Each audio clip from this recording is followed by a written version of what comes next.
अरे वा, शॉपिंग केलीस? हे कपडे महाग असतील ना? नाही, चौथ्या संडेला ब्रँडेड आयटम्स वर 7% आणि गारमेंट्स वर 20% सूट आहे. खरेदीसाठी अवश्य भेट द्या Bhika Ganpat super market, Shivaji road Satana आणि नामपूर रोड सटाणा.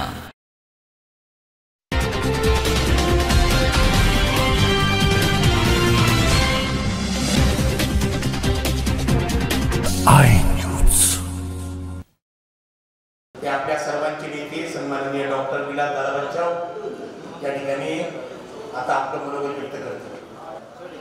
आजच्या बैठकीचं आयोजन मी मगाशी सांगितलं की लोकसभेच्या निवडणुकीमध्ये नेमकी आपण भूमिका काय घेतली पाहिजे. भारतीय जनता पक्षाचा जबाबदार कार्यकर्ता नेता म्हणून हे धाडस करावं किंवा नाही असं अनेकांनी मला जेव्हा विचारलं तेव्हा लोकभावना काय आहेत हे वरिष्ठांपर्यंत पोहोचलं पाहिजे. आपण कोणालाही गाफील ठेवायला नको. पक्षातील मान्यवरांना जनतेच्या भावना समजल्या पाहिजे.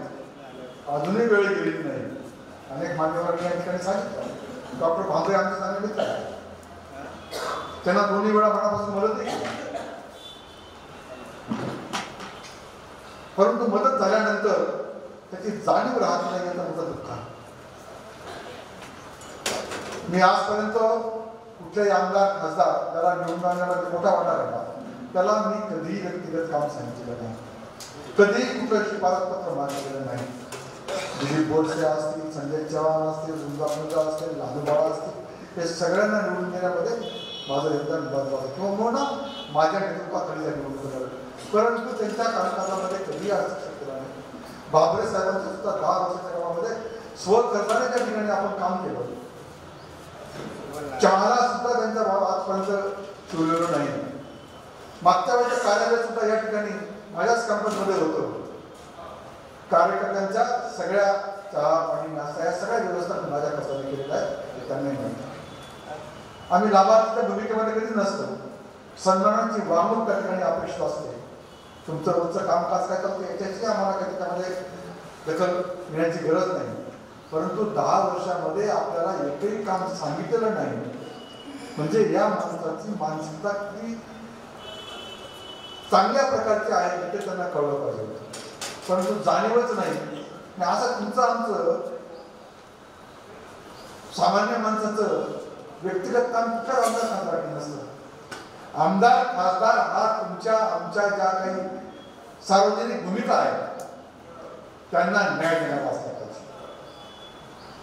लोकप्रतिनिधी हा तुमच्या बरोबर असला पाहिजे. नेतृत्व बरे तुमच्या बरोबर नसेल परंतु आज धुळे लोकसभेमध्ये शेतकरी पूर्णपणे उद्ध्वस्त आहेत.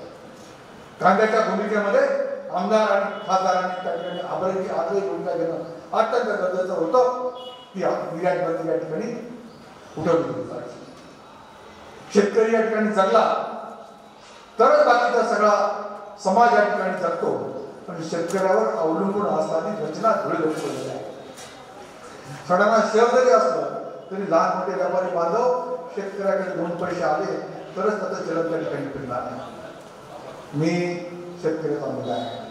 अनेक पिढ्यांचा अत्यंत गौरवशाली शेतकरी कुटुंबाचा इतिहास आहे. शेतकरी काय असतो मी आजही वैद्यकीय व्यवसायाबरोबर शेती बघतो. त्यामुळे शेतकऱ्यांचा व्यथा वेदना त्यांची पुरेपूर जाणून मला. 25-30 रुपये किलो कांदा गेल्याने काहीच नुकसान कोणाचं होत नाही आणि ग्राहकाची पण त्याला विरोध नाही. परंतु कांदा हे तुमचं आमचं जगण्याचं माध्यम आहे. डाळिंब गेला, द्राक्ष गेला, कापसाची अवस्था, सोयाबीनची अवस्था या सगळ्या गोष्टींवर खूप विस्ताराने बोलता येईल. पण एवढंच सांगतो की जेवढं मागे टाकलं जातं तेवढंही त्याच्या नशिबात येत नसेल तर लोकप्रतिनिधीने गप्प राहायला पाहिजे. पळलं पाहिजे. त्याच्याकरता शारीरिक क्षमता तो चांगली असली पाहिजे. आम्ही 7 लोक इच्छुक होतो. आम्ही सगळ्यांनी एकत्रितपणे सांगितलं की कोणालाही द्या, धुळ्याचा द्या, दोडाईचा द्या, बांगलांचा द्या, मालेगावचा द्या, आमचं काही म्हणणं नाही. परंतु 2 टर्म मिळाल्यानंतर त्यांनी थोडं समाधान मानलं पाहिजे होतं. स्वतःहून सांगितलं पाहिजे होतं. हरकत नाही कोणीतरी नवीन माणूस द्या. मी तर अजिबात उद्याला वासिंग लागून तयार नाही. मला उमेदवारी करायची म्हणून मिळावा बोलवलाय हे पण साफ चुका आहे. माझी भूमिका आजच्या ठिकाणी एवढीच आहे की जी लादली गेलेली गोष्ट आहे पुढचे 5 वर्ष माझं शेवटचं आहे असं जर जेव्हा आम्हाला म्हणतो ना तेव्हा तो त्या भूमिकेला कधीच न्याय देऊ शकत नाही. शेवटचं म्हणणारा माणूस जर निवडून गेला तर तुमच्या आमच्या घरात तुमच्या आमच्या परिसरात कधीच येणार नाही. तुमच्या गटाची त्यांना काही घेणं देणं नाही. आता मला परत त्यांच्याकडे जायचंही नाही, मतही मागायचं नाही. माणूस लोकप्रतिनिधी ठिकाणावर तेव्हा असतो की मला पुन्हा या लोकांसमोर जावं लागेल. माझ्यासाठी नसेल आवाज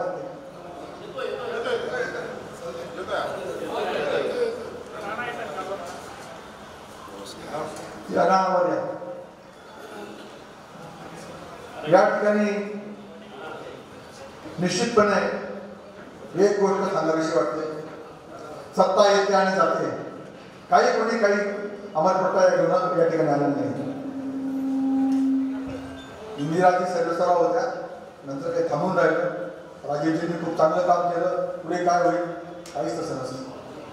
परंतु सर्वसामान्य लोकांना न्याय द्या आमचं तर नेहमीच म्हणणं आहे. या ठिकाणी आपण एकीकडे म्हणतो की आमची अर्थव्यवस्था खूप भक्कम आहे. का भक्कम आहे? 60% अर्थव्यवस्था ही शेतकऱ्यावर आहे आणि तो मारून मारून इतका मारलेला आहे की त्याला मारलं तरी तो आता होऊन सुद्धा म्हणण्याची ताकद त्याच्यात नाही. परंतु तो जगवतो देशाला आणि म्हणून तुमची अर्थव्यवस्था भक्कम आहे. जो सगळं सहन करतो बळी राजा. अरे राजा फार भिकारी पलीकडे तोंड टाकत राजा म्हणजे उशेषणा देताना बळी राजा.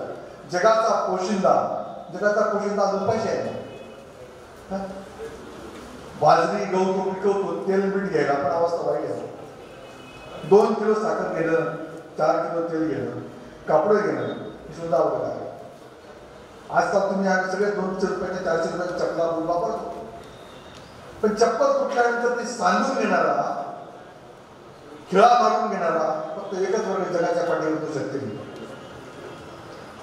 2 जोड कपड्यांचे पायजामा शर्ट असेल, धोतर शर्ट असेल, 2 वर्ष टिकवणारा एकच माणूस असेल शेतकरी.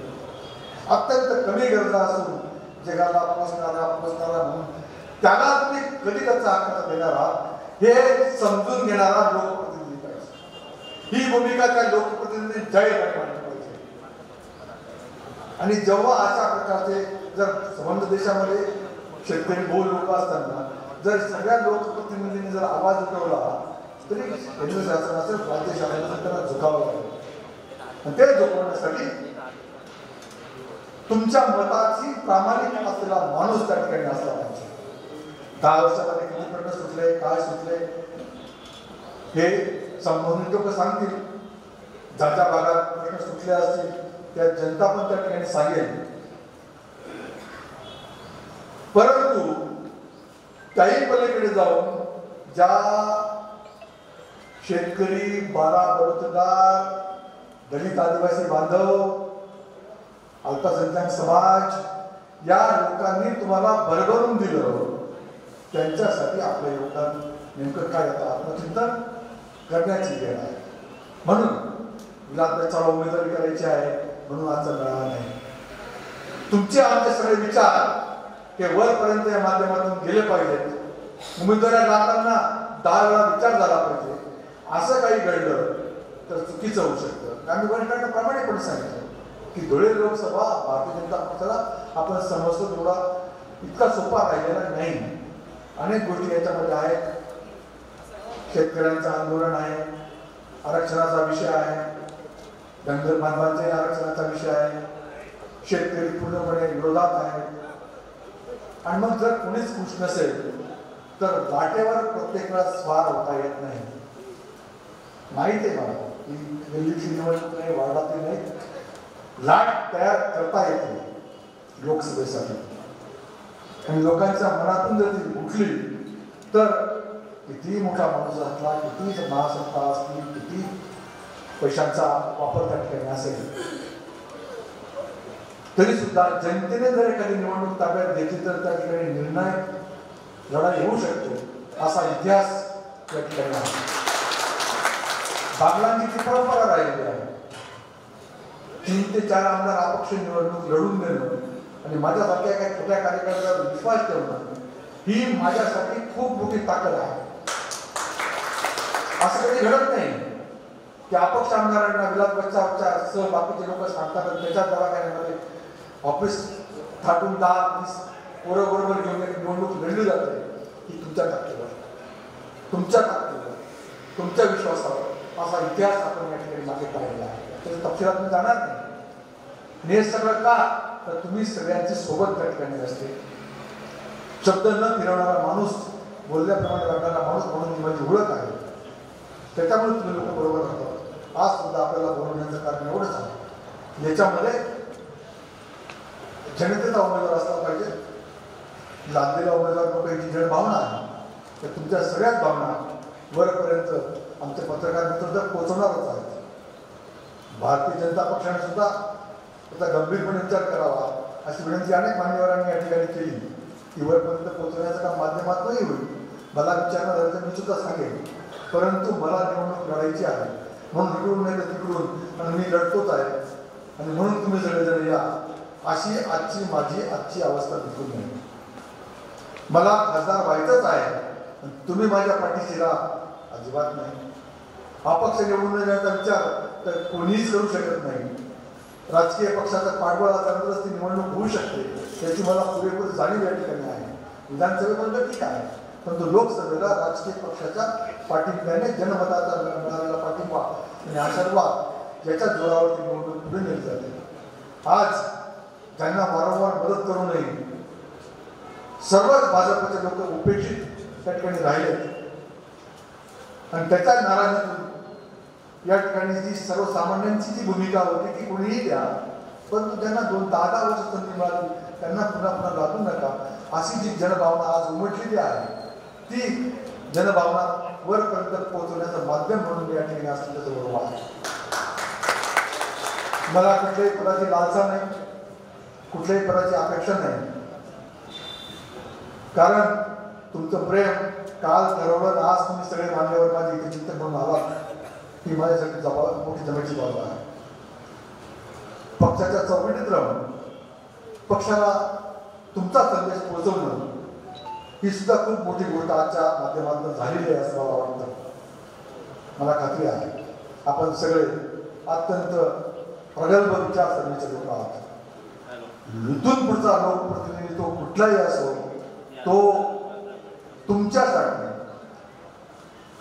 सार्वजनिक हितासाठी वेळ देणारा आणि लोकांचे प्रश्न काय असतात, रस्ते 8 तास दिवसा लाईट, पाणी आणि शेतीमालाला रास्त भाव, बेरोजगारी कमी करण्यासाठी उद्योगांची त्या ठिकाणी उभारणी, MIDC होऊन 35 वर्ष झाले बोर्ड लागला.